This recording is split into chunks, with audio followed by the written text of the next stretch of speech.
podemos decir que la mitología es antes que nada experiencia. Es decir, primero está la esencia y después el mito. Pero si hay un mito vivo, es porque antes se presentó su esencia. ¿Y cómo se presenta una esencia sino con la experiencia? Es decir, hay una experiencia que ronda en torno a una esencia y esa esencia luego tiene que ser nombrada. Y ese nombrar es hacer mitología. Ese nombrar es la narración, es el comienzo de la narración, que es el mitologiema. Y esa esencia no, en algún nivel, no tiene ninguna forma, es arquetípica. Y luego necesitamos un vehículo para que sea vista directamente por la conciencia. Esa es la imagen simbólica. El mito es la narración de esa imagen simbólica. La mitología es una aproximación experiencial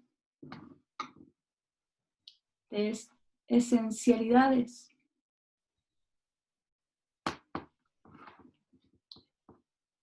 Es esto lo que realmente sostuvo posiblemente al ser humano en un momento en donde quizás el cosmos tenía fuerzas no más grandes que ahora, pero sin directas. Había una contemplación directa de la noche, contemplación directa y una sensación directa de sentirse inundados por el sol, por el desierto, por lo seco, por lo húmedo. Esta sensación de experienciar sin intermediarios hacía que estas experiencias fueran realmente colosales, inmensas, y fueron nombradas y compartidas. Entonces podemos decir que el mito es una verdad sagrada. ¿Y por qué sagrada? Y esto es de Mircea Eliade, porque la verdad sagrada es la verdad que se dio en el origen, lo sacro. En realidad, ¿por qué es sacro el origen? Porque el origen es el punto de revelación de la criatura que estaba inmersa en lo profundo. Es sacro porque surgió de lo profundo. Ese es el origen de la palabra sacro. Algo que tuvo su génesis en la profundidad. Es sagrado todo lo que se ha gestado en la profundidad. Y la mitología es una narración que da cuenta de la primera aparición de cada una de estas criaturas. O sea, el mito de origen, es el mito cosmogónico, y el mito cosmogónico es un mito eterno. Estamos todavía en el origen, en la medida que aparece un nuevo elemento que hasta ahora nunca había sido visto, nombrado, identificado, ordenado, estamos en un momento primordial. Entonces el mito es una narración sagrada, verdadera, que da cuenta, que fundamenta el origen. Tiene como lenguaje, el lenguaje arquetípico propio del inconsciente colectivo.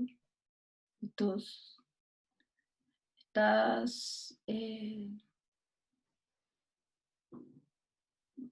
representaciones que en realidad no carecen de forma y que sí tienen un fuerte contenido emocional y que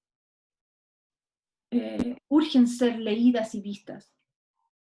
Y entonces el vehículo para esto es como les dije hace un rato, el símbolo, la imagen simbólica, que va a permitir conectar finalmente lo inconsciente con lo consciente. pero de otra forma, también podríamos decirlo, va a poder conectar el mar abismal primordial, lo caótico, con lo cosmificado. Finalmente, el mito es un vehículo para poder conectar lo caótico con lo cosmificado. Un acto cosmogónico es en realidad un acto de identificación. Para el hombre primitivo esto es, imagínense, es todo lo que tiene. La experiencia de saber que si el sol se ha ocultado, va a retornar al amanecer siguiente. No puedo recolectar el sol, pero sí la experiencia del retorno. Ese retorno va a dar pie a saber, gracias a la experiencia, de que algo puede incluso retomar sus fuerzas primigenias. Es directamente una oportunidad de avanzar, no linealmente, sino que circularmente hacia el origen. Es tan bello saber que en la medida que avancemos, en el futuro toparemos el origen. El rito es otra forma de llamar al mito. Es la expresión que permite de alguna forma saltarse el tiempo histórico. Entrar en un tiempo circular, mitológico, sagrado. La criatura, llámese sol, llámese luna, llámese ser humano, va a avanzar, va a vivir el deterioro en la medida que se aleja del punto de origen, pero en la medida que siga su ciclo, más allá en el futuro, va a retornar al origen y con esto vas a retornar a la forma primigenia, primordial, ejemplar. Este es un modelo ejemplar que no solamente va a servir para el sol, sino que para toda la visión de mundo va a estar dada bajo ese concepto de orden y armonía. Seguir el modelo. ¿Qué modelo? El modelo de la criatura.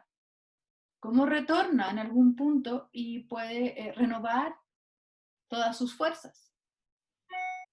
La importancia de recorrer la huella y la satisfacción de conocer el ciclo completo en donde la huella te va a llevar al retorno. De alguna forma, el gran legado que nos entrega esta mitología primitiva es tener olfato, como un chacal, para captar la huella del retorno.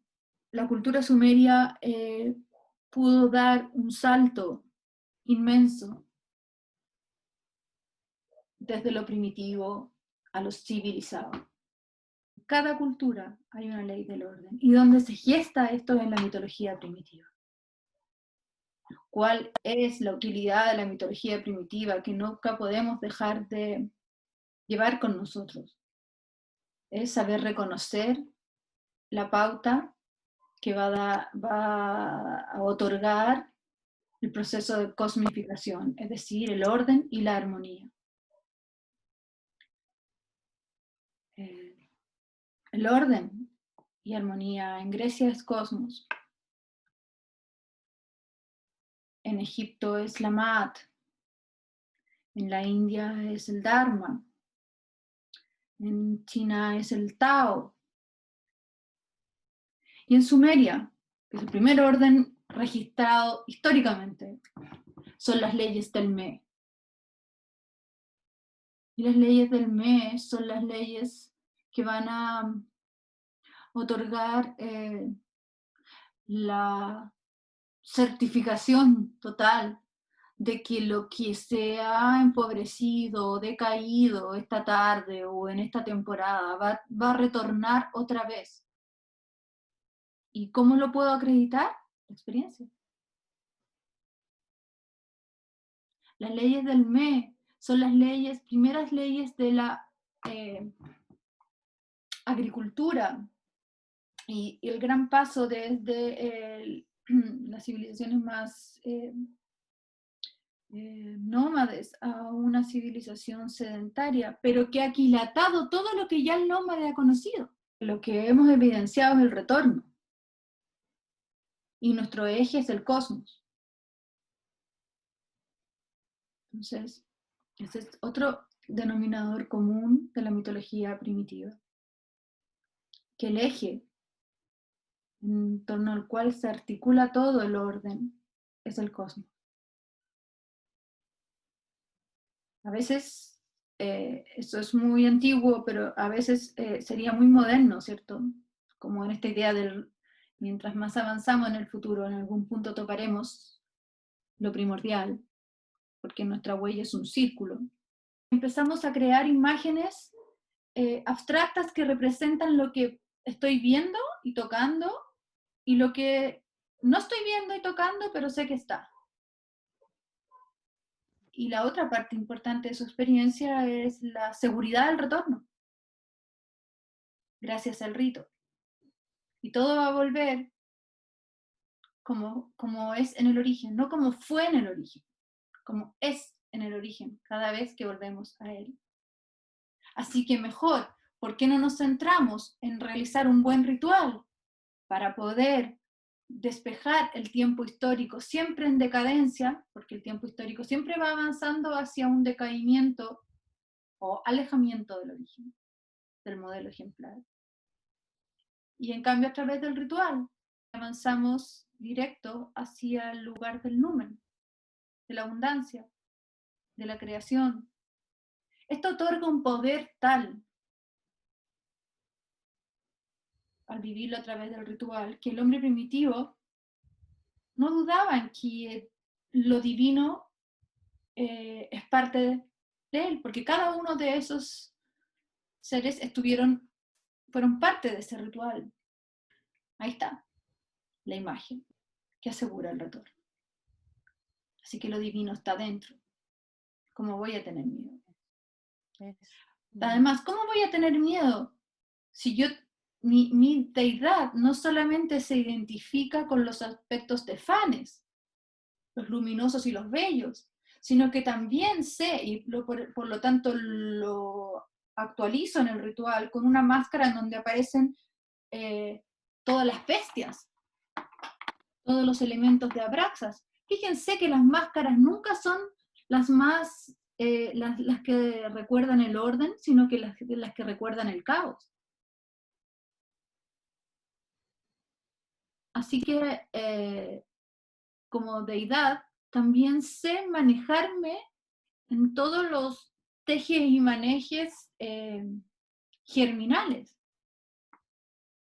que no están exentos de pérdida de forma, de desfiguración, de muerte, de putrefacción, de desconocimiento, de descontrol. Y si vemos un ritual primitivo, todos esos elementos son actualizados o representados. ¿Cómo me da el miedo pues ver afuera algo que yo también soy? Con mucha experiencia, casi sin ningún interferente, de lo real, no lo real de la realeza británica, sino que lo real de verdadero, lo original. Solamente que no se ha cristalizado el pensamiento. Podríamos decir que la mitología primitiva está en contacto directo con lo real. Y lo real en cuanto a primordial, primigenio, origen. Entonces Sumeria tiene la oportunidad de imaginarse que la primera criatura que nace, igual al mismo modo que después Egipto y casi todas las civilizaciones, incluso Tenten y Kaikai, Tenten es una serpiente que forma finalmente los grandes cerros. Entonces la primera imagen es una montaña cósmica, primordial, que en algún momento estuvo sumergida bajo las bases de lo conocido, o sea, sumergida en lo abismal, y aparece, y su punta, la primera punta que aparece, que es la punta de la montaña, que después va a estar en lo alto, va a ser el lugar real por excelencia.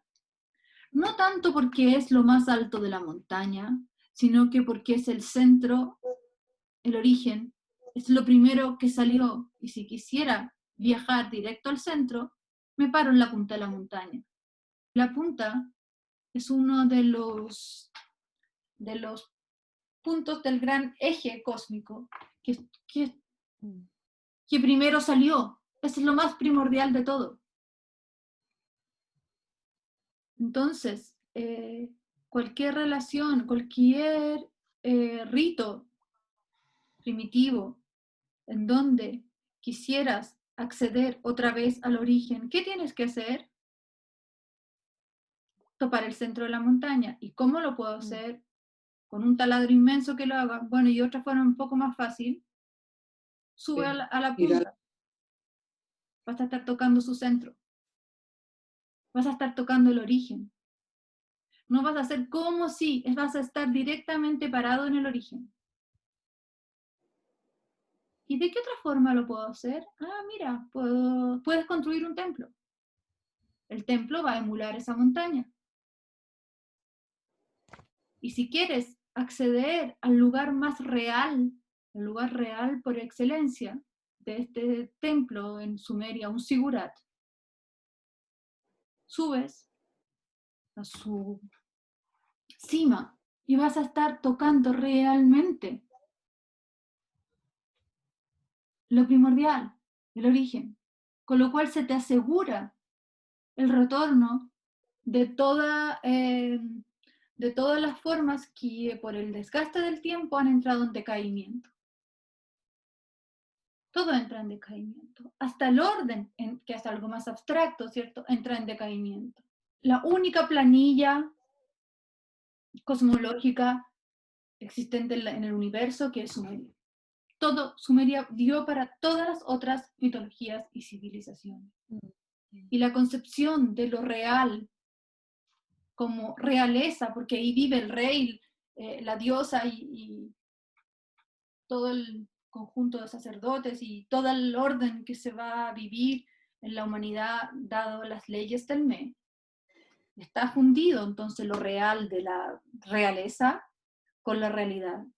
Pero es sobre todo la palabra real, porque ahí estás parado en el centro del origen.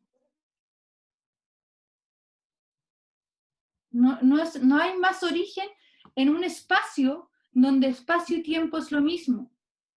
Es decir, la concepción de la mitología primitiva estaba de acuerdo con esto que empieza ya en el concepto de Einstein, en donde tiempo y espacio no eran variables que podíamos separar, como la física mecánica un poco más antigua, en donde si hacías un experimento puedes separar tiempo y espacio.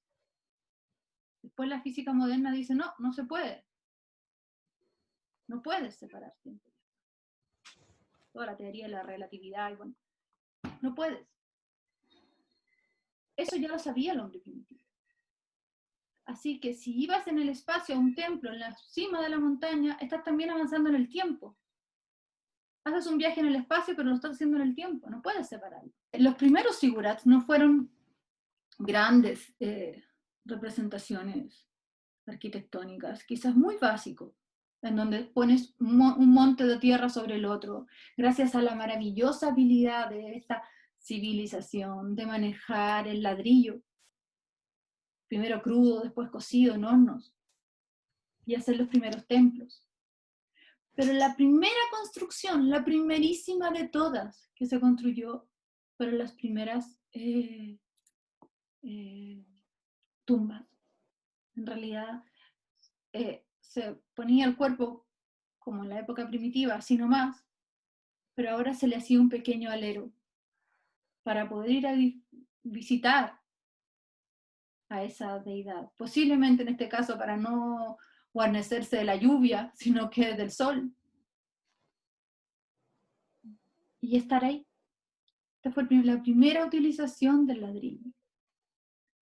Este ladrillo también dio entonces para construir un templo y poder montar y hacer, representar esta montaña cósmica inicial, en donde puedo acercarme al centro. Hago un viaje en el espacio, pero también con eso mismo estoy haciendo un viaje en el tiempo a través del ritual.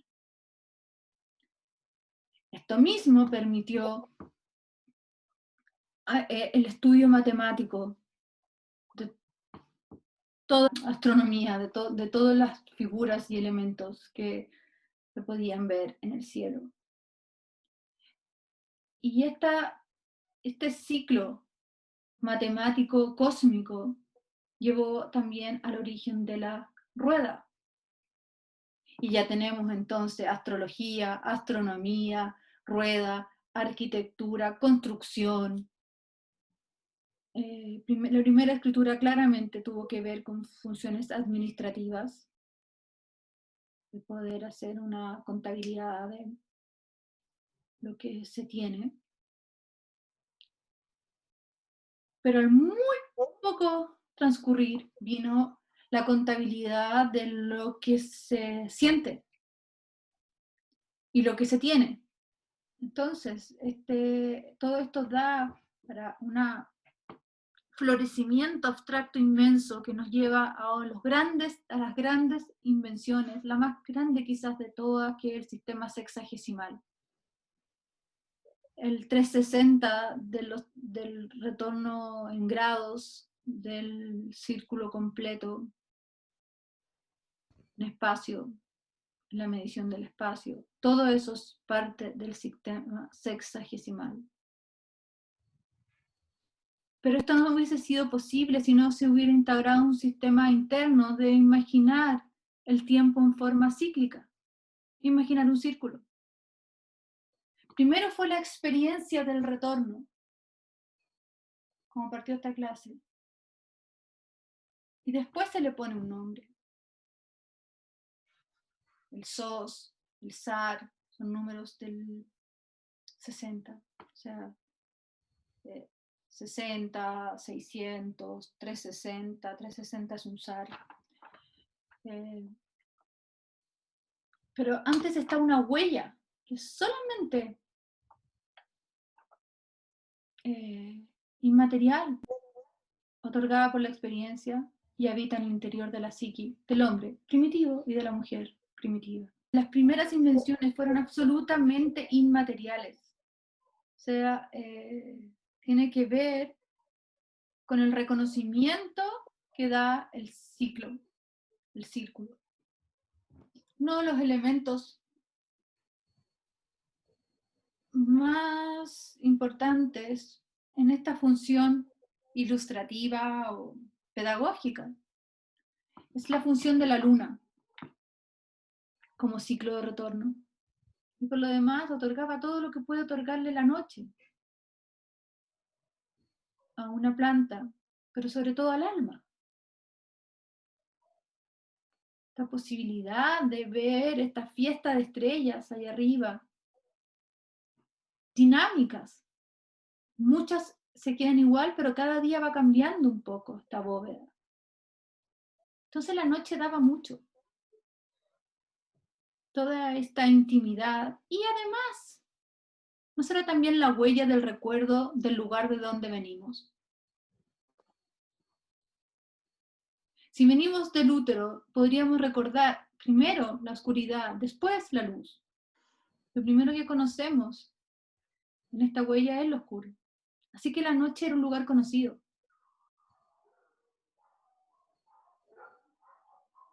Y la luna empieza a ser una diosa importantísima.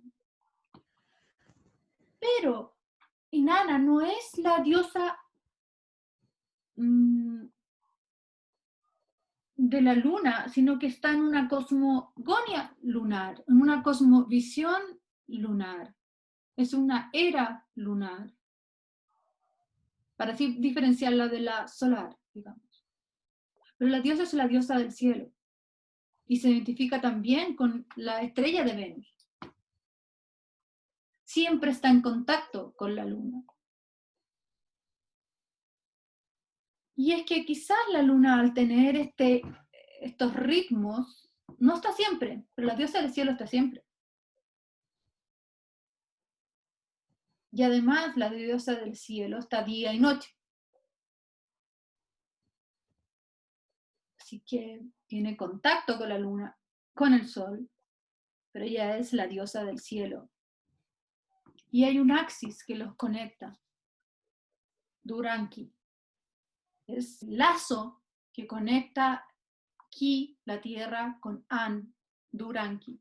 El lazo entre el cielo y la tierra. Es esta montaña. La importancia en estas representaciones de estas Venus de representar esta matrix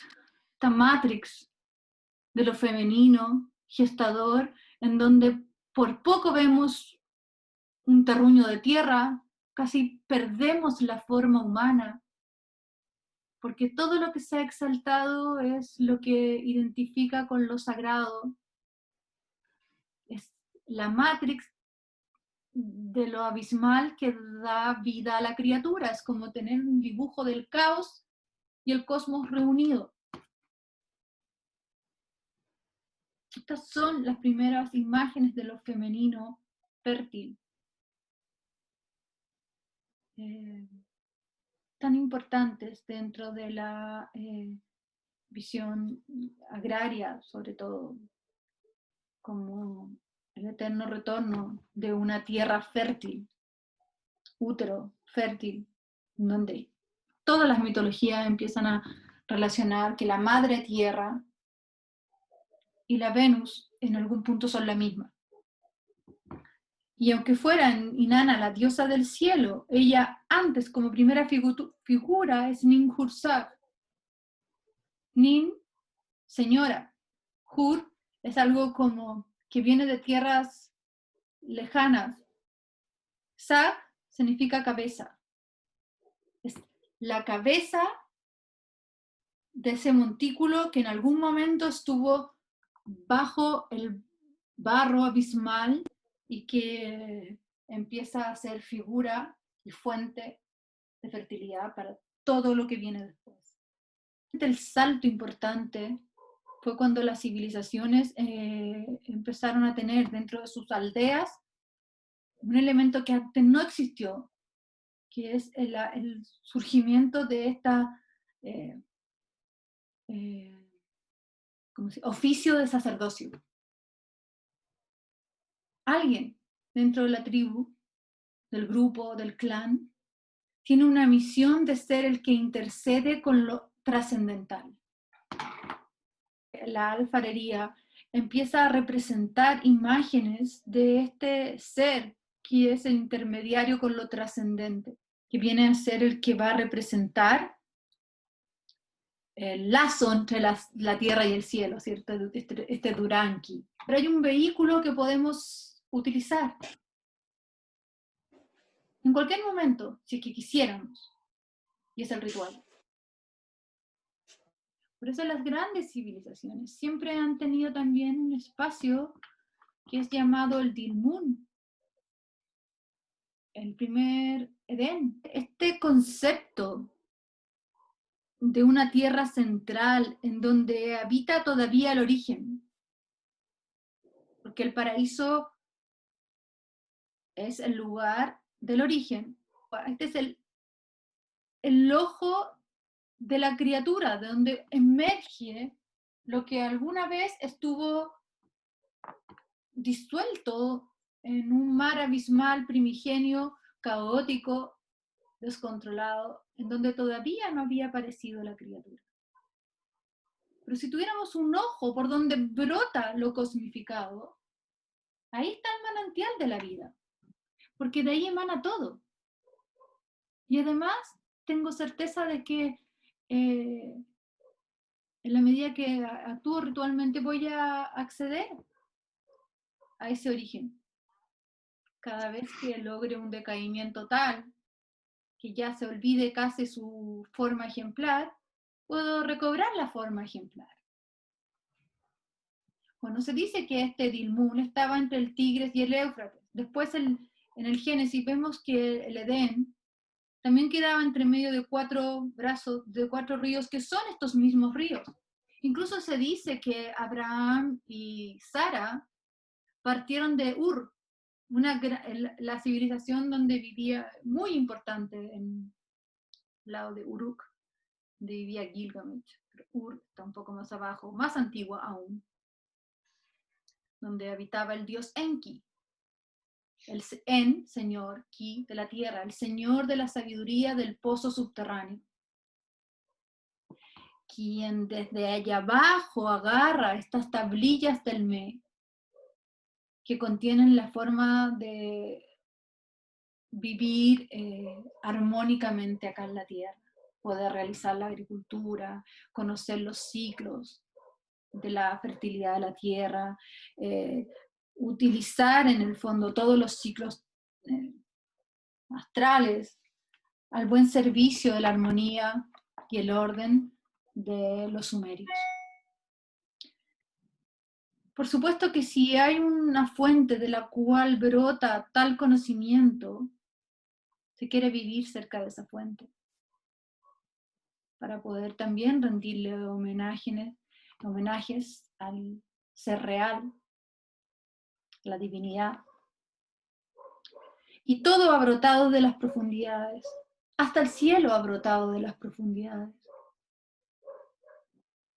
Si el cielo está allá arriba, alguna vez estuvo acá abajo unido con la tierra y en algún punto los separó la atmósfera y puso el cielo ahí arriba. Es decir, todo brota del centro. Es muy distinta a una cosmovisión de la mitología griega olímpica, por ejemplo, en donde el cielo crea hacia abajo. O ante cualquier deidad exterior donde las criaturas son creadas por la deidad exterior. Esta es una emanación del fondo de la tierra, donde fíjense lo importante de la metáfora parlante de que hasta el cielo brota de este mar abismal. Y todo está al principio revuelto en este fango, en este lodo, que poco a poco se empiezan a estilizar las formas y gracias a la acción de Enlil, el señor del viento y la atmósfera, separa, pero también es todo lo que puede hacer el elemento aire, como esa cortada tajante y la inteligencia más fría de saber poner el cielo arriba y la tierra abajo, pero había temor de que el cielo volviera otra vez a su lugar de origen. Así que se puso la cola de un animal como un axis mundo para que lo sujete. Otra forma de sujetarlo es con la montaña cósmica. Si tengo una montaña cósmica, voy a tener un separador entre el cielo y la tierra y voy a poder proveer un espacio para que la humanidad hay una proliferación de lo humano, de todo lo fértil. Pero si no tengo espacio, ¿cómo? Bueno, entonces la importancia del nacimiento de esta función sacerdotal, como quien va a estar recordándonos los grandes rituales para, en el fondo, recordar, es el sentido de todo, recordar el origen. ¿Y cómo lo recuerdo? Gracias al ritual. Desde mi puntuación, lo más importante que puede otorgarnos de la mitología primitiva es que ahí se establecieron las bases para delimitar cómo funciona el orden del universo. Y cada cultura, cada cosmovisión, cada máscara de Dios, lo que nos va a dar como mayor herramienta es otorgarnos la idea de un orden, armonía o proceso de cosmificación. No podríamos comificar, no podríamos crear un universo si no tenemos un patrón trascendente en torno al cual esta coreografía de las pequeñas criaturas que van apareciendo sepan funcionar en forma armónica y próspera. Eso es finalmente una mitología. Esa es una visión de mundo. Pero este es el patrón de la creación del universo. Y este es un patrón finalmente psíquico. En el fondo, nuestra psique nos está dando una herramienta de saber articular un cosmos.